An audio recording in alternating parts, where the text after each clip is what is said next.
This project started with an email from a homeowner who said he lived in the Grapevine Cottage. I'd never heard of that before, so I did a little research and discovered that the house was built in the late 1600s, and the reason why it's called the Grapevine Cottage is because the very first Concord grapevine was cultivated and planted on this property. This is why thousands of tourists visit this property every year. When I first got there, I noticed that the cottage was pretty much just standing on its own. The bones of the building are very sweet and classic cottage, and I really didn't want to take away from that.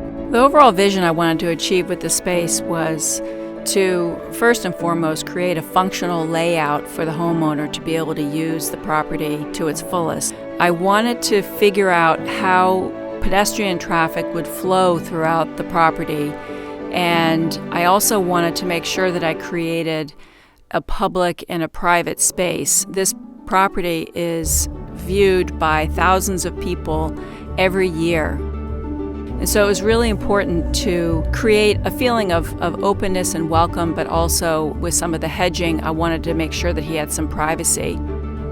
We removed the existing giant driveway, and I really didn't want as much pavement. That was one of the reasons to put the cobblestones up leading up to the garage, so that we could take some of the pavement away from the building and add more decorative elements and add more grass and more plants.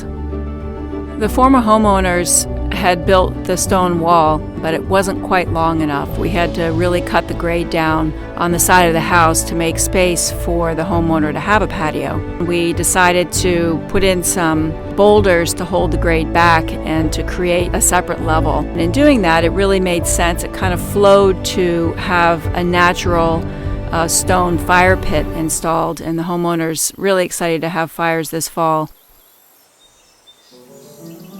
When I choose plants, I keep in mind not only the client's taste, but also really what I think will work best for the space, for the light or shade conditions. Sometimes I have to take wind into consideration, and also snow.